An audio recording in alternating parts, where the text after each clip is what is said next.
ดคือว่าคือเมื่อคืออยู่คือขังคือให้อดเย็นกันมากันจอมลุ่มลา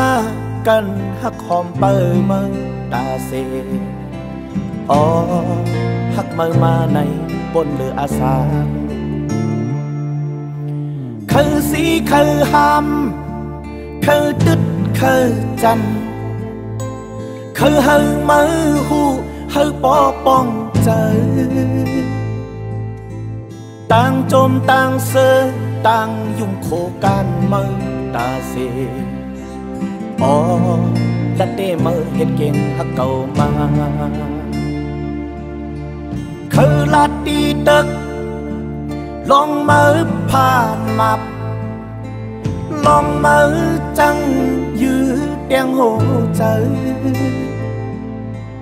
วายลืมสุดท้ายอกเจ็บไหลนอนทอนกว่าหูเจอบ่ไหลเย็นเป็นเล็กมากหินมือต้องไวมือต้องไวความคอในมืออย่าลืม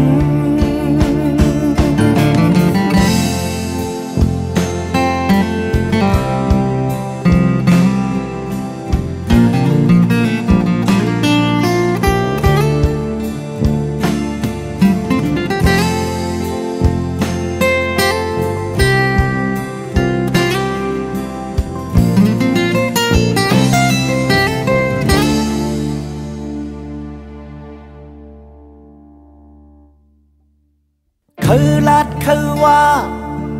คือเมื่อคืออยู่คือค้างคือให้อดเย็นกันมากันจอมลุ่มลากันหักหอมเปิดมือตาเสอ๋อหักมือมาในบนเรืออาสาคือสีคือหำคือตึดคือจัน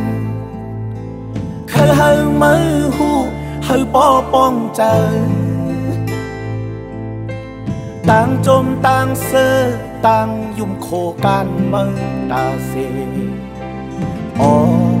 และเต้มือให้เก่งหักเก่ามาคือลาดีตึกลองมือผ่านมาลองมือจังยืดเตียงหัวใจ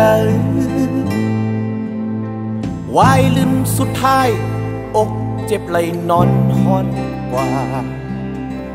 หูเจอบ่ไหลเย็นเป็นเล็กมากหินมือต้องไวมือต้องไว